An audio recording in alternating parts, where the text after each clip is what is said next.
Hello. Hang on. Hello. Hello. Hello. Welcome to the latest episode of Red Pilled Fiction Factory, broadcasting from Yucatan, Mexico. A quick update on the channel before I get into today's guests. Because of censorship on YouTube, I've opened a BitChute version, and I will probably be doing a podcast version soon, as well as maybe a couple of other channels. It's in case we get taken down by the powers that be at YouTube. Now, today's guest, unlike many of my guests, is a prolific writer who's also had great success in the writing field, having passed recently 100,000 in sales, which is a remarkable achievement. His name is Jason Ayres, and the book we're going to discuss today is Loren's Odyssey. Hi, Jason. How are you? I'm good. Thank you for having me on. It's a great pleasure. You're from England, obviously, if people can't tell from your accent. Will you tell us more about yourself, where you were brought up, how you were brought up, maybe, and what it took to get you to this stage in life? Okay, well, that's quite a lot. I'll try not to do my entire life story, but I was born and bred in Oxford, which is where I spent my formative years, and I went to school in Oxford, and I then went on to a career in market research, which was also in Oxford, with a company called Nielsen, which I'm sure a lot of people will have heard of. They're the biggest firm in the world, and I stayed with them for about 15 years. It was a very different life to the one that I'm living now. So very much in the sort of corporate world of, going to clients and doing presentations, that type of thing, crunching numbers. And eventually I tired of that, quite honestly. I didn't enjoy being part of the corporate world and the way that you have to fit in with the culture, which I imagine now is probably a lot worse than it was when I left, because of all the things that people are expected to say and do these days. And after that, I got married, had a family, did a variety of different jobs, and developed my career as a writer. So I was doing various bits of journalistic work for newspapers, and I then sort of progressed on to writing novels, which is something I'd always wanted to do. I'd done a fair bit of writing since sort of being a teenager, bits and pieces, but I saw when the whole ebook and the Amazon Kindle phenomenon took off, I thought there's an opportunity here. As there is with, the internet, despite a lot of the evils of the internet, like the social media, things like YouTube and various other streaming services have given writers and artists and musicians new ways to get their work out to the world. So I published my first novel in 2014, which at the time was only intended to be a single novel. But here we are 8 years later, and it's become a series of 12 books, with the new one, which we're going to talk about later, coming out next month. So it'll be 13. It's amazing. In 8 years as well, it's even more impressive. It takes me 8 years to write my first chapter sometimes. The series is called the Time Bubble series. Is that correct? That's correct? Yes. And it obviously focuses on time travels. Now, I've only read an excerpt from the latest book. I haven't even read the whole of the latest book, but an excerpt has given me a good feel for what's happening. But can you just extrapolate on the concept of the series more than the individual novels? So is it the same protagonist that travels in time every time, or is it different time periods and so on, or how does that work? Well, it is and it isn't. So it starts off with a sort of ensemble group of characters in the first book, and which is in itself almost a self-contained adventure about it starts off as a group of teenagers, which in some ways, perhaps if I was starting again, I wouldn't do, because people do get the perception that it might be a teen novel. But then later in the book, older characters are introduced, and they have an adventure which comes to a natural conclusion. But then as the series develops, so by book 3, these teenagers are middle-aged, so we see them at all different stages of their life. And it's just a case that the universe they inhabit tends to expand. We have adventures going forward and backwards into time. And as we move through the series, I start to do books which aren't so much focused on the main characters from the early books.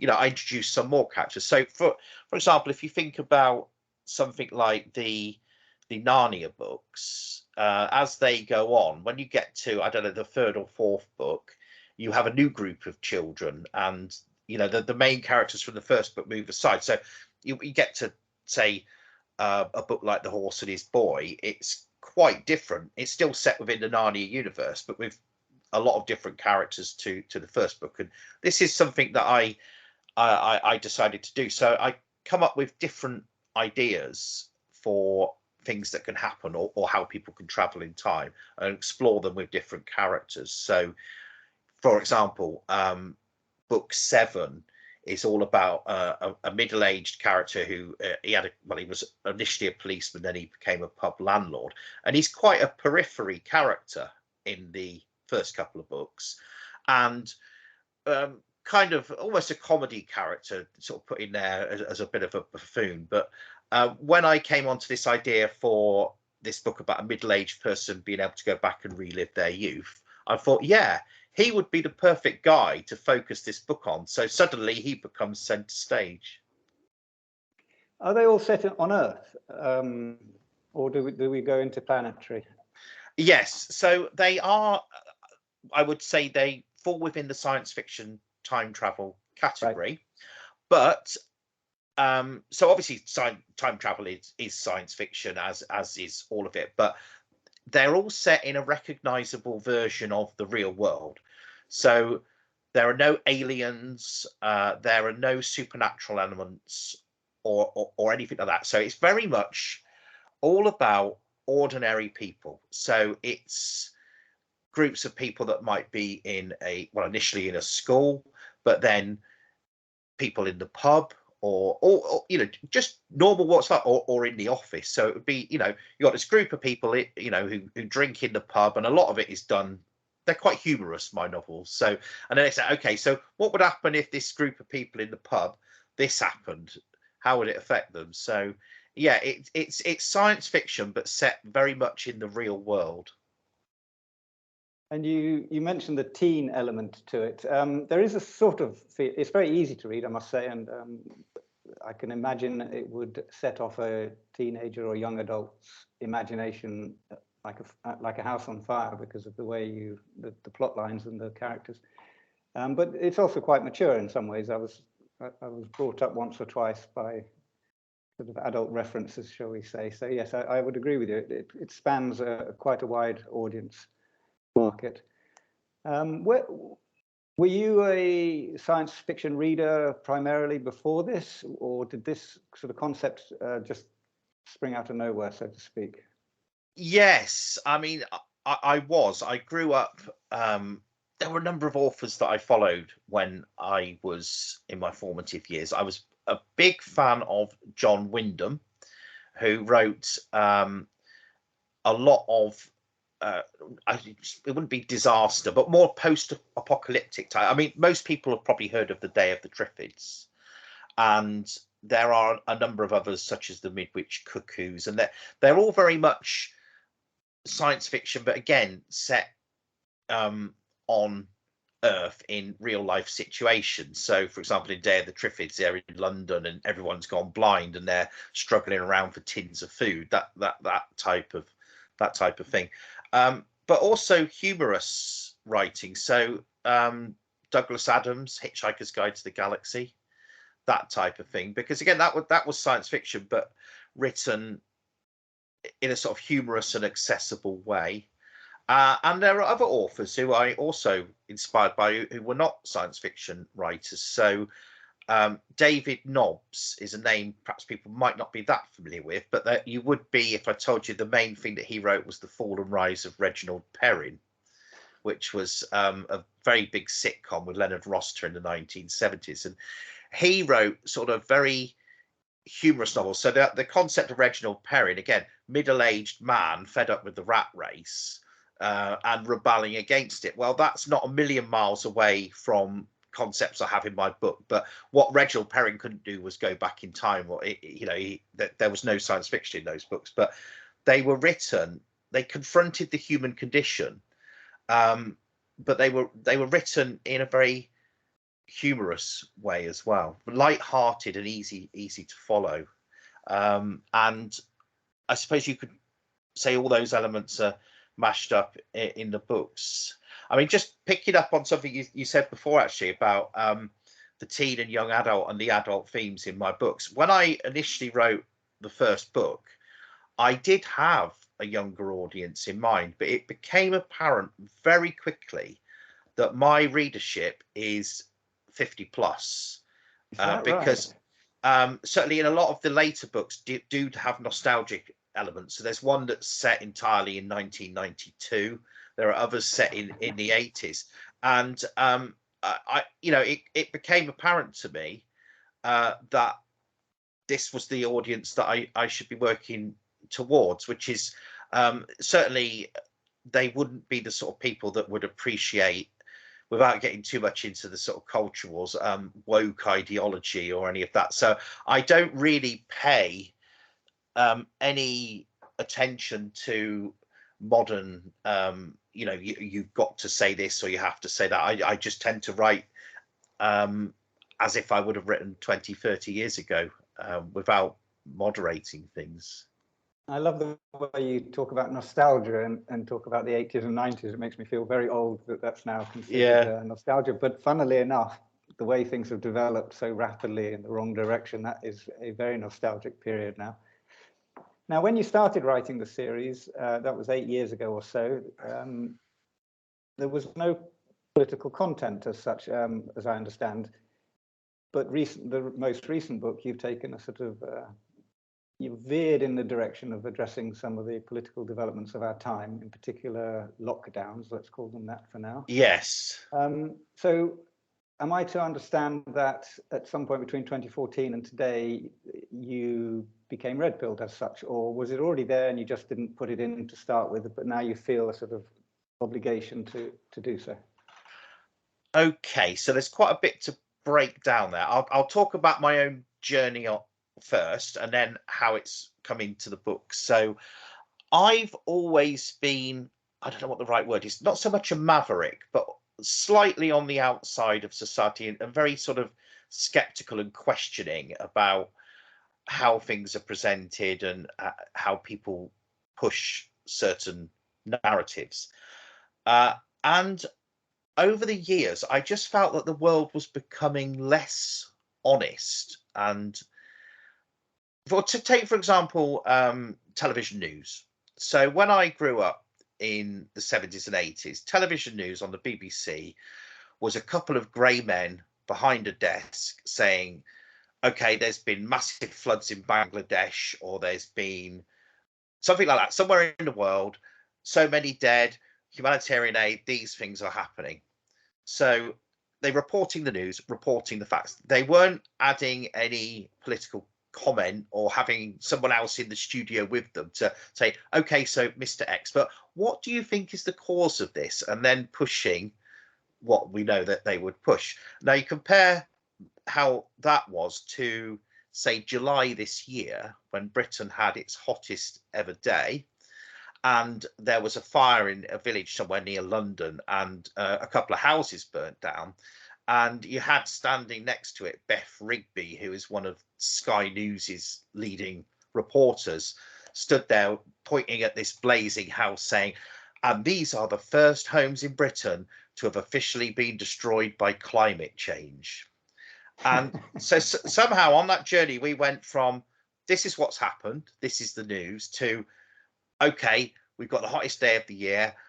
How can we, oh, there's a house on fire somewhere, go up there, make a big, all this hyperbole. So I noticed that not only I'm using climate change as an example. I'm not saying that I don't necessarily disagree that it's happening or what the causes are, or that, things like conservation, recycling, all these things are sensible ideas.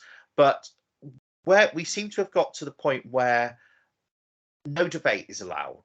And I noticed this started happening, particularly when David Bellamy was cancelled, because he just asked questions. He said there's no real evidence that this is man-made, and of course this is a cancellation offence. And so I was starting to see, as I watched the news, people are being shut up or got rid of if they are not because they're saying terrible things, but because they're not following this prevailing narrative. And of course, once you see it, you start to see it everywhere.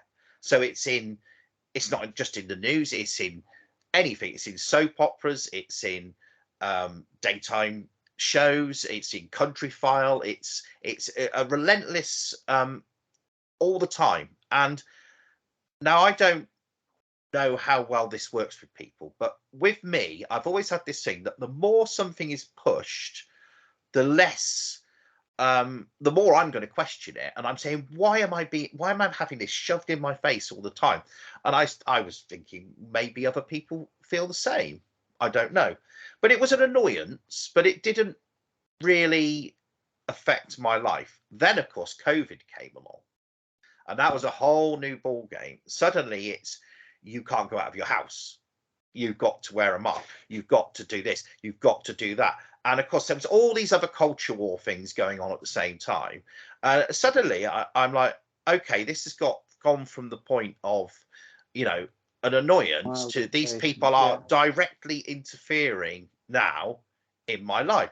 And I guess if there was a trigger point, it was when the first lockdowns and things happened, and I thought, surely people aren't going to go along with this.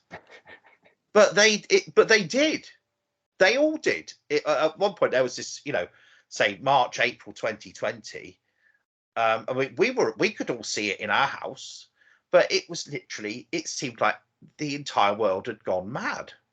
Yeah. And I've since found that we weren't the only ones, because I've sought out other people that were questioning. But from that point onwards, it was sort of becoming clear to me that we couldn't just ignore this anymore. It was actually becoming, we were drifting towards this sort of authoritarian stuff that we've seen portrayed in things like, 1984, Brave New World, Black Mirror. Suddenly these things weren't looking like fiction anymore, and you could extrapolate and see how easily you could get from where we are to there due to the levels of compliance in people. So that was my personal journey.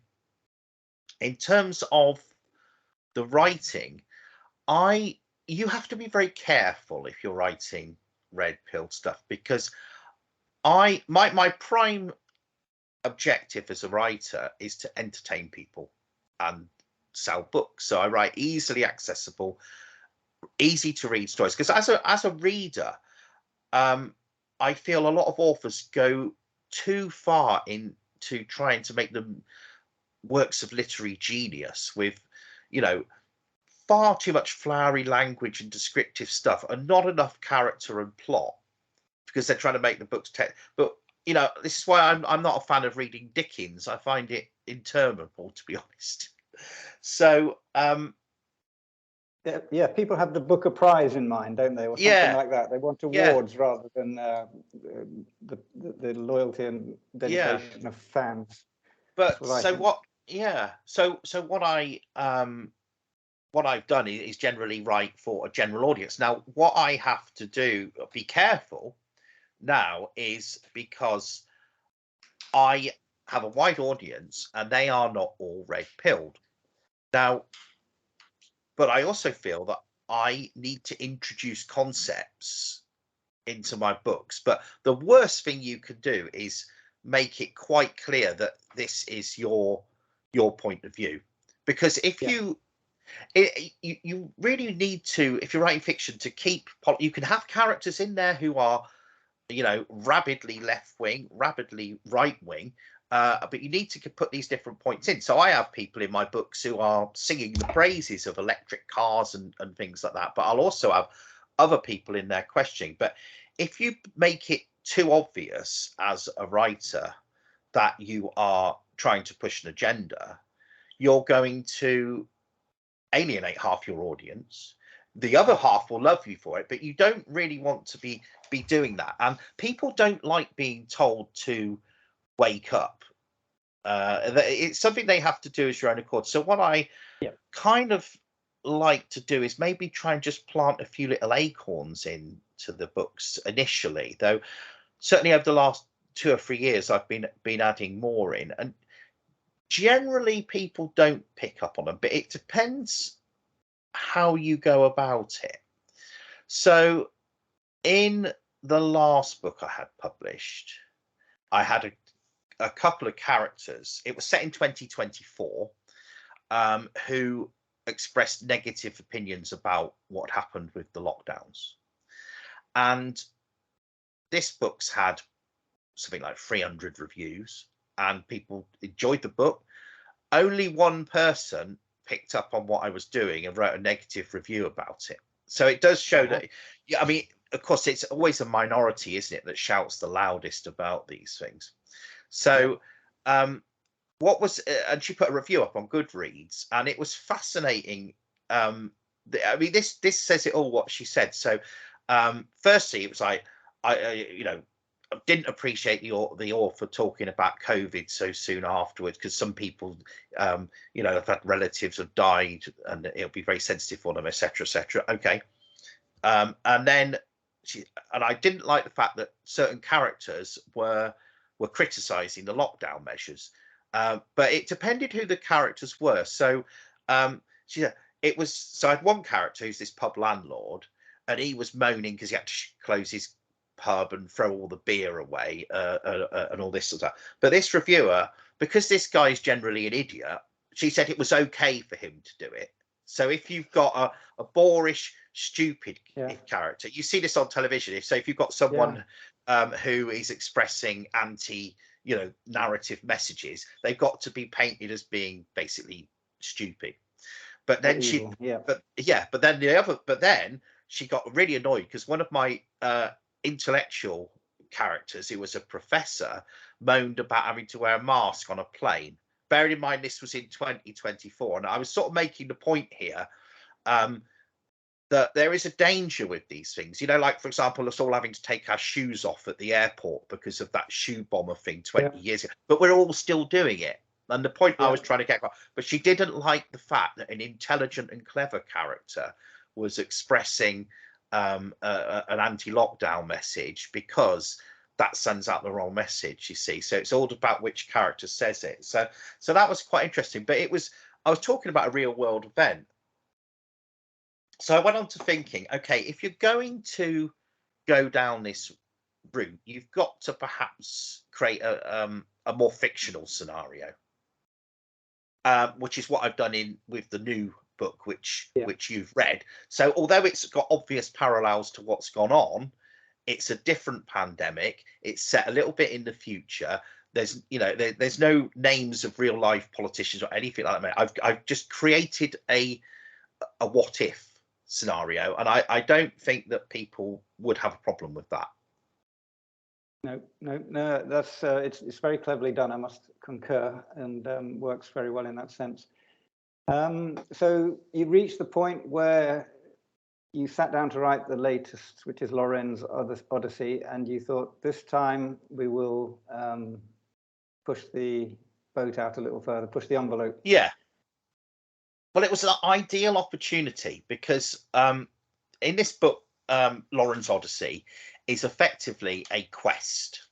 So it follows on from, just to give a bit of a background. So there's a character in an earlier book who's an enemy who they think they've destroyed, but it turns out she's concealed herself in 5 other universes. So one of our characters has to effectively go to each universe to destroy whatever device, and it's an electronic device, so it's an electronic copy of herself. So for example, in one universe they go to 1984 and she's hidden herself in the cassette tape of a ZX Spectrum game, and the idea is that she can manifest herself if somebody puts the tape in.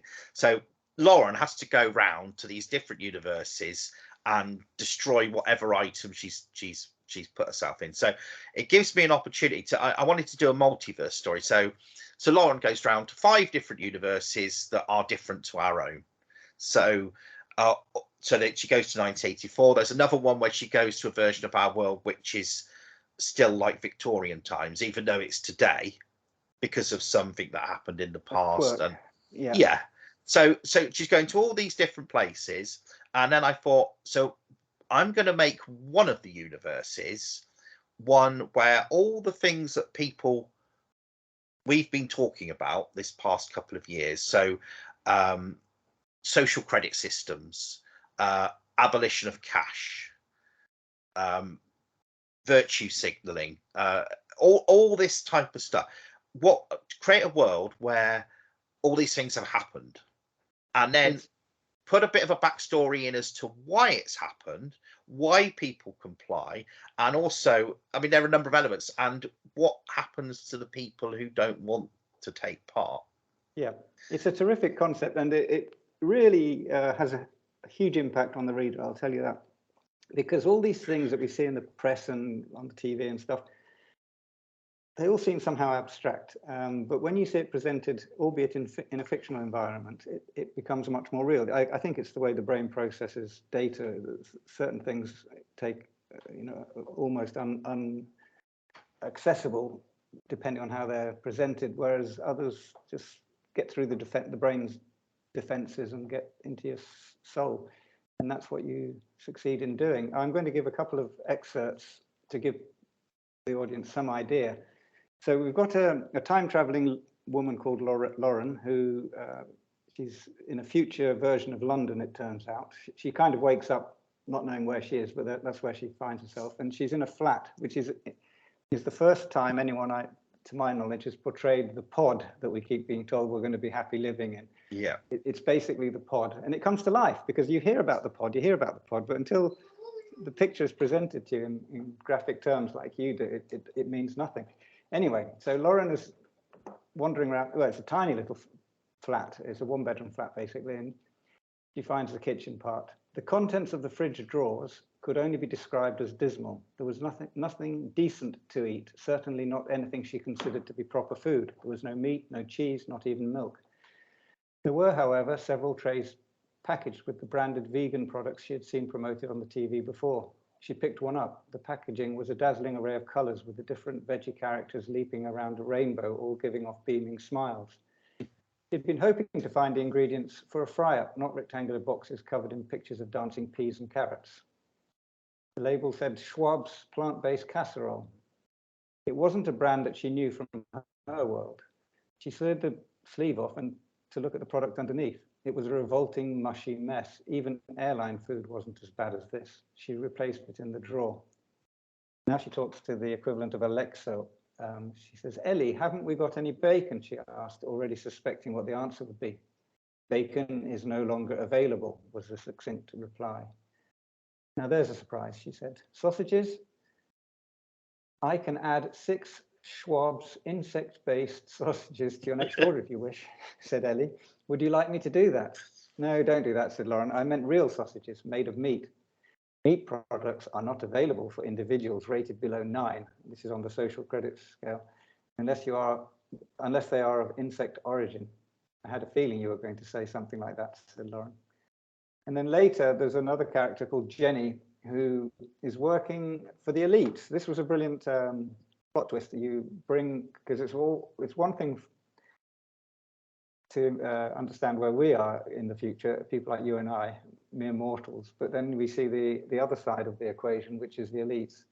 And Jenny works for them. She doesn't enjoy it, but that's her lot in life. And anyway, they're having a banquet in a private members club, and she goes into the kitchen. As she goes into the kitchen, the unmistakable smell of sizzling steak assailed her nostrils. Oh, how long had it been since she tasted meat? She asked. It must have been getting on for 2 years now. And as the chefs scurried around in their white shirts and check trousers, she felt an all too familiar craving, one she would have to suppress. She was not one of the privileged few. There were plenty of them here tonight. The exclusive members club where she waitress was hosting a party for a group of senior government officials and selected friends. The occasion was a senior cabinet minister's 50th birthday. Such gatherings were technically illegal under the 2025 Infectious Diseases Act, but the attendees tonight could consider themselves exempt from that. It was all strictly top secret, of course. To work tonight, Jenny had been required to sign a non-disclosure form with the threat of an instant reduction to a rating of 3 in her credit rating, should she break it. This would effectively exclude her from society, her home, and life as she knew it. These rules also kept journalists away who would suffer the same fate should they even hint that such events had even taken place. The government had learnt its lesson after various scandals had emerged some years before, accusing them of not following the rules they set for everybody else. Since then, rather than moderate their behavior, they'd simply created an environment where they could carry on unhindered. So lovely writing and a lovely picture, snapshot, or not so lovely, should I say, of our future, should we choose to accept it. Yeah, thank you. Yeah, I mean, just a couple of things on that. When I talked about writing for the wider audience, so awake people will have picked up on the Schwab's brand of ready meals, whereas the general public who aren't awake to things probably have never heard of Klaus Schwab. So I've put something in there for our people without the other people necessarily picking up on it. But yeah, you picked up. I mean, there's a lot more as you well know, but we can't go into it all. But yeah, I mean, I've put all these different elements in, and they all combine together, as you've seen. So you know, when she goes out into the community, you have to be above a certain level to eat in certain places, and all that stuff about you know, with the guy that she's with at the beginning, where they're having an argument because she won't behave and they haven't got an average rating of 7, so they won't be allowed to go on holiday. All there's so much in there, isn't there? There is. I tell you one thing, I'm envious of you, because I struggle greatly with plots and material, you know, where and what direction I'm going in. But for you, it's almost like you open the newspaper in the morning and there's your today's script, basically waiting to be translated into your version of it. I mean, all these things we've heard, we've talked about, it's like a packaged plot line for you. Yeah. And you can combine one thing with another, so that the not meat eating thing and the Infectious Diseases Act, as you saw, it all stemmed from a new pandemic which started in 2024-25, which meant that they had to, I mean, you remember the foot and mouth thing in Britain about 20 years ago. So the idea is a new disease comes along, and it's transmitted by animals. So we've had this before with bird flu, swine flu, and the solution is, so the only thing they can do is massacre every food animal on the planet to eradicate the disease. So instantly they stop people eating meat, because this is where we are now. It's carrot and stick. So for years, they've been saying you should eat less meat, you should do all this, and I feel that we got to a point where, so this disease, whether it's real or not, and that's, you know, never revealed, it's like, okay, they're not doing this, they're told, so let's just do this, and instantly, so you create the problem, and of course you scare people so that nobody wants to eat meat, so you stop them anyway, which we sort of saw a bit with the mad cow disease and things like that. So straight away you've got your, and of course this is what destroys the economy, to get rid of the cash as well. So they've come up with something that's enabled them to move society into this place where they currently are. But because I've written it as a fiction, you can see obvious parallels, and you see there's a lot of hints in there to characters as well. So like the people that are at this meal, they're a prominent TV presenter who had been you know, telling people you must not eat meat, and I'm not going to say who it could be. I've made the character female because the character I'm thinking of is a male, but so she had been on TV telling people that they must not eat meat, and then of course she's sitting there tucking into a rare fillet steak, you know, and that's just going back to really the sort of hypocritical behavior of people during the lockdowns. But you could just imagine it carrying on like, because it's a closed circle, and they're all in there patting themselves on the back and just sort of laughing at everybody else. But of course, everybody else goes along with it because they've been conditioned to behave that way. So yes, it's interesting. Yeah. I was going to, well, go on. No, I was just going to say it was only intended to be a section of the book, but like this is what happens with my writing. I come up with an idea for a novel, and while I'm writing it, I'll develop something and I'll think, actually, this is quite good, but I can't do full justice to this in this book. So what I sent you was about 14,000 words out of a 70 plus novel. And I felt that I only really scratched the surface with this. So I've sort of parked it for the moment. And Laura moves on elsewhere. But then I thought, because in 2029, this is where the great thing about having the series and the books linking together. Later in that year, another catastrophe occurs back in our own universe, where there's in my second book, which is called Global Cooling, where the Earth gets hit by an asteroid and we go into a sort of nuclear winter scenario. And I was just thinking, well, that could potentially happen in this world as well. So what would happen to the people there? Now, I'm thinking if they're all living in the pods and are totally dependent on technology, because there's no supermarkets, anything. All these ready meals are delivered. Everything is done via Ellie, which is the Alexa equivalent. And they would literally die because they have no means of supporting themselves. Now, we've got this other, because one of the things that I was going to mention is that we've got this sort of community that lives outside that you see at the end of the section I sent to you, where they're in a farmhouse, and now they would be much better equipped to survive when this event is coming, but they don't know it's coming. But Lauren does, because she's already seen it in her own universe. So I was thinking, okay, maybe she could go back and warn them about that, and we could see what happens when this catastrophe occurs in their world, and also explore, because you know the other characters that you meet. So Jenny, the waitress, she's a new character, she's not been in the books before. Seema, who is the ex-journalist who ended up in she's appeared in other books, and there were other people that worked there. There's a guy called James who was sort of because they bake their own bread, and it's almost like a sort of hippie commune that they live in. I'm thinking, okay, I could definitely write an entire novel set in this world and explore these people's backstories and how it all happened. Because really, we're only seeing a snapshot when Lauren goes in of the couple of days while she's there. So there's definitely potential for a full book set in that world. Oh, sure. No, I think you've hit a very clever and very rich seam of material. I think it's almost never ending, not least because every day brings another chapter in the news feed for us, for you in particular. Sorry, carry on. I was just going, the challenge is to write the books and get them out there before it happens in real life. Because if I write this book about this fictional pandemic with the animals, and it does, and then the pandemic happens before I've published it, it looks like I've just ripped it off. Well, the thought that keeps coming back to me, talking to you and having read the book, science fiction it may be now, but I got a horrible feeling it'll be classified as science fact a decade or two from now if we're not careful. It's all too close to the bone in a sense. It is. I mean, there's two things that could happen if it actually did happen as I've written it.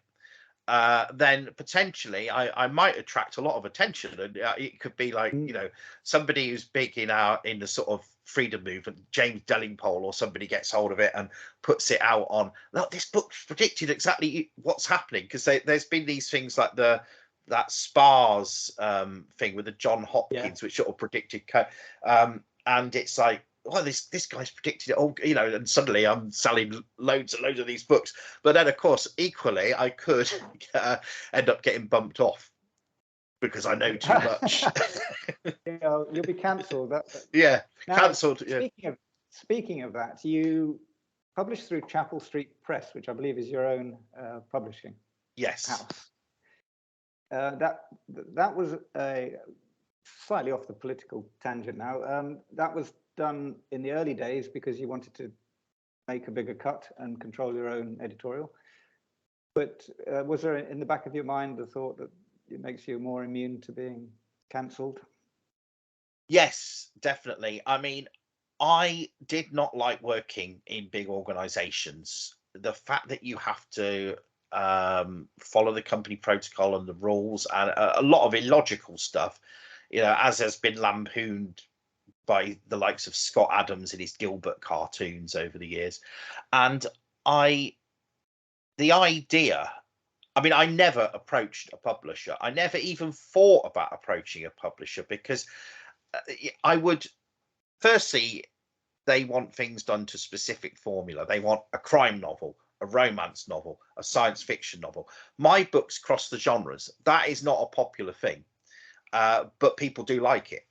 So certainly, yeah. And the cancellation thing. I mean, if you are, there are many examples of people being dropped by their publishers, not giving acting roles, in all these different walks of life. If you are dependent on a publisher, a television station, a film studio for your work, then you are vulnerable to this. Now, if you are an individual, which is the way I wanted to do things, I wasn't really thinking about the cancellation thing at the time because cancel culture wasn't really a thing at that time. I just like doing things myself. I like having control over things like cover design, editing, being able to track sales in real time, being able to run all of the advertising. Whereas people that are with publishers don't have any of that. They're lucky if they get a royalty statement every 3 months telling them how they're doing. They're completely in the dark. And yeah, I mean, in terms of cancellation, I say I've only had one or two. I mean, overall, I've got probably thousands of reviews across the books. I can count on one hand the number of times I've been picked up by people who think that I am pushing a political agenda. So I don't go out of my way to provoke, but I also don't go out of my way to use language to fit in with the current ideologies. And I've read many articles out there which say that the sort of words you should be using to fit in. So, for example, I read something the other day that said, rather than using the word mother or father, consider using the word parent. Okay, so I won't go into the background, but of why that is. But if you're aware of the sort of things that have been said in the prevailing ideologies, you can see why people are recommending you use this sort of language, because there are so many areas where there's sensitivity. Yep. So, and another thing that's there's this concept of lived experience, which publishers have, and they put things through sensitivity editors. Have you heard that expression? I've heard that, yeah, well, sensitive editor, really, isn't it? But so the idea is that if you are not writing from your own lived experience, so to speak, so if I want to write somebody with a different sexuality or a different race, in theory, there is this thing that I perhaps shouldn't be doing that, and at least with a publisher, they will go through it with a fine-tooth comb to check that you are representing people correctly and using the correct terminology. There's a huge amount of this sort of thing now, so it gets to the point where you think the only thing I'd be able to write a book about is about sort of middle-aged men. Yeah. Because but the whole point of being a writer is or writing fiction is that you're using your imagination. So you're imagining stepping into other people's shoes to create these characters. I mean, for example, that's what fiction is. Even if you're writing your own story, you're putting an element of fiction in it, for sure. So I've written, I'm writing the third person and the first person. So the previous book, book 11, Return to Tomorrow, was written in the first person from 4 main protagonists, 2 men and 2 women. Now, some people would say how can you possibly know how a woman feels or what a woman would be doing in this situation? And so, well, none of us can fully know those things, but I've been married to a woman for a long time. I do live with one, and you do. You do. I've been a child. I've played different roles in life. I've met countless different people and see how they interact and behave. And I don't see any reason why, as writers, we should be prohibited or monitored for writing those characters. So I don't hold back at all. If I want a character to do a certain thing or behave a certain way, I don't self-censor or sugarcoat it at all. So. Well, as someone who's been cancelled by 2 publishers, me, I think you've taken the right track, and I take my hat off to you for doing so. It's a very valuable lesson for anyone out there maybe embarking on a writing career. From our side of the fence, take heed of what Jason is saying, and maybe set up your own system. I would definitely, yeah. No, I would definitely say go. Yeah, carry on. Sorry, I was interrupting, but I was just going to come back on that point. Yeah. Luckily, the internet has given us this, and self-publishing and computers and so on have come in at just the right time. As the cancel culture kicked in, we were given this other route we can take, and my advice is to take it to everybody. Sorry, what were you going to say? Yeah, well, I was going to expand on what you were saying there. I would say, absolutely say, take the self-publishing route, but be the best you possibly can. Be as professional in your output as a publisher would be. So don't skimp on editing and proofreading. Get a proper person to do it. Get a professional cover designer, and just put out a product that is what people would expect. You don't want your reader to even know it's self-published.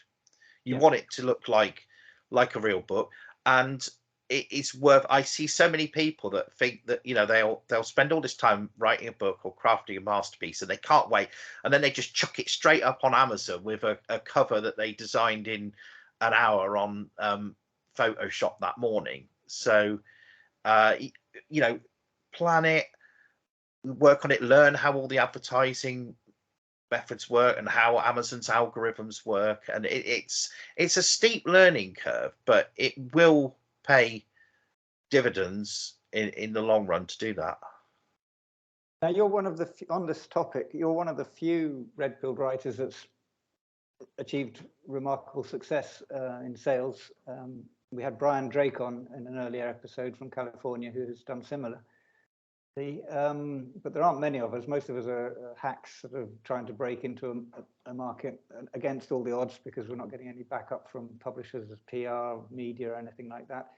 There's some very valuable advice you've just given. Is there any other advice you can, as one of the few that have broken through, any general advice? It might be writing routine or anything else that might help. Yeah, you need to set aside time and think about, you don't have to plot the entire book out before you write it. I often start with a sort of framework, almost like when you make a jigsaw puzzle and do the outside first.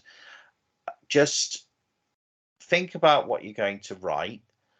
I mean, I have a morning exercise routine. I often get up and I don't really know what I'm going to do, and so I'll go out on the bike for about half an hour, or I'll go on a long walk, and I use that time to think about what I'm going to write that day. And I don't know, it just seems to fall into place. I would say, if you want to establish yourself, that writing a series is definitely the way I would recommend that you go. So if you've got an idea for 3 books, combine them into a trilogy, because series do well. Whereas if you just do 3 completely separate books, it's not so easy for people to find them. I mean, the beauty of my series of 12 books is that if they like the first one and they really enjoy it, I've made 12 sales. Yeah. Whereas if it's not in a series, it doesn't necessarily work that way. And or there may be days when you're not feeling it, but it doesn't matter. I mean, I have days where I know I want to write a chapter, and I know my writing is not up to scratch, but I don't sit and agonize anywhere. I just bash on with it, get it out, and then come back to it and edit the hell out of it and make it better. But I don't know. I think the journey is different for every different person. You just have to find out what works for you, and read the reviews and listen to what people are saying as well, because we do make mistakes, and you can't afford to be precious.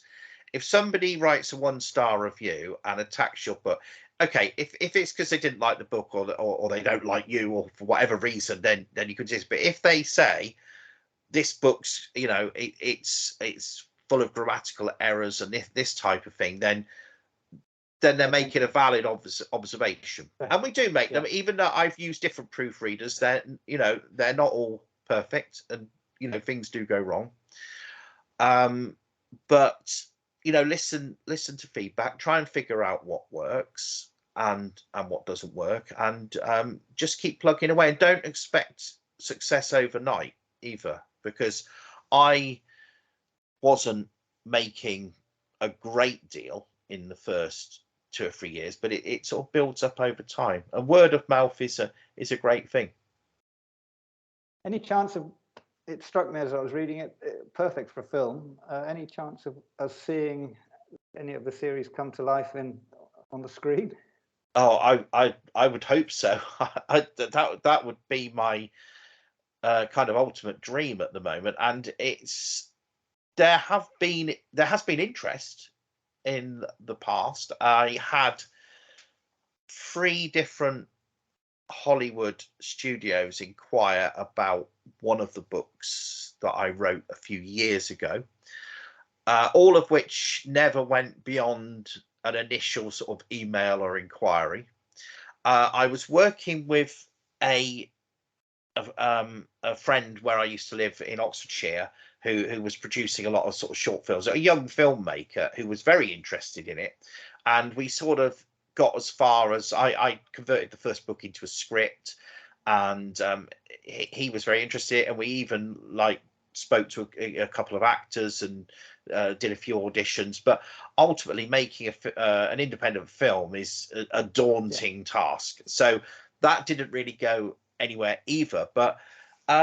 But yeah, they would lend themselves perfectly. I don't think so much to a film, a TV series. And if you read the reviews on my books, the number of them that actually say that, and every time I see someone's put a review and they've really said nice things, and then they say stuff like, this would make a brilliant TV series, come on Netflix or whatever, make it. And I'm looking at that thinking, oh, if only somebody from Netflix is reading this, because I mean, say 12 books, each one could be 6 episodes or so. You've got 72 episodes there, and it's an epic thing that spans generations, universes, decades. You'd need 3 different actors to play each role, because you'd have to play somebody to play 17-year-old Lauren, and somebody to play 59-year-old Lauren, and the people in between. But that's not an unusual thing in itself, because you do see that sort of thing in time travel television series. So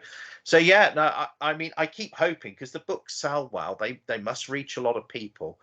I think it's hard to approach studios unsolicited, because so many people are doing it. I think realistically, it's got to land on the right desk somewhere. Yeah. And the more copies you get out and the more you produce, it's like throwing, you could be the worst darts player in the world, but if you throw 100 darts at the dartboard, eventually one's going to go in the bullseye. Well, let's hope. That would be terrific. So yeah, fingers crossed. I mean, it's the logical next step, but until if it ever does happen, I will just keep writing more. And I've got an idea for a separate series, because I don't just want to do time bubble books forever. I think if I'm going to expand my portfolio, my writing career, if I start some other series in maybe slightly different genres, but still in the same tone, outside of the universe of the time bubble. You know, again, it's getting out there and reaching more people, and just keep building up. Can we ask what sort of genre or what it will be about, the next series? Okay, so what I've been doing this past year, I have a couple of friends who run another podcast, which is called Nice Things, where they talk about, it's a very nostalgic thing. They talk about sort of 70s and 80s television. And they have both worked in television. And Michael, who is the main guy I'm working with, he's an actor. And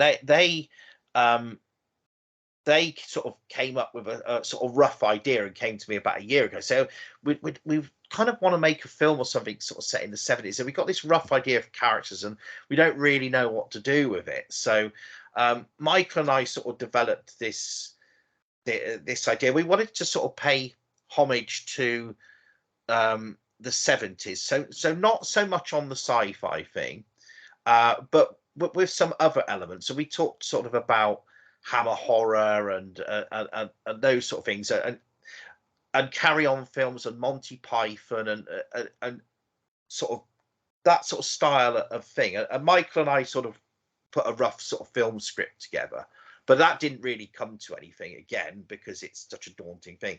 At which point I said, look, I mean, these are great characters. We could, I'm going to go right, you know, I'll write the novel of what we've done.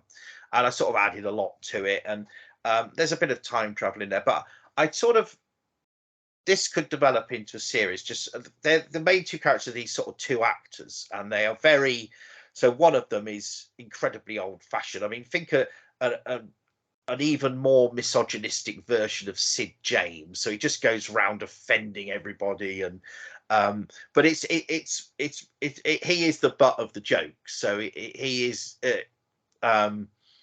he's just like kind of, yeah, quite an idiot, really. So it again, it's something different, and I've got other ideas as well, or maybe write something that's not science fiction at all. You know, like I mentioned Reggie Perrin, you know, just examining the human condition, but in a sort of humorous way. And I'm kind of I'm rambling a bit here because these are still melting pot ideas. Sure. But I do like the idea of writing similar stuff, but in a different world, different characters, doing different things. Appealing very much to the same audience by the sound. Yeah, definitely. Yeah. I mean, the thing about with Michael, it's like we felt that modern television isn't catering for our generation. And this is where I think the BBC goes wrong, because they seem to be going out of their way to alienate their core audience of 50 plus, while attempting to appeal to a youth audience which has no interest in them. That a youth audience that is on TikTok and YouTube and everywhere else. And you know, with someone from a marketing background, I look at what they're doing and I just think, what are you doing? This is just ridiculous. You know, your core viewers are people who used to tune into Country File and Songs of Praise and all these sort of programs, and you're just filling all of those with things that those people don't want to see. Yeah, but that's what happens when you've got a bloated government bureaucracy, isn't it? Unfortunately. Yeah. Well, that sounds very promising, and certainly be interesting to see.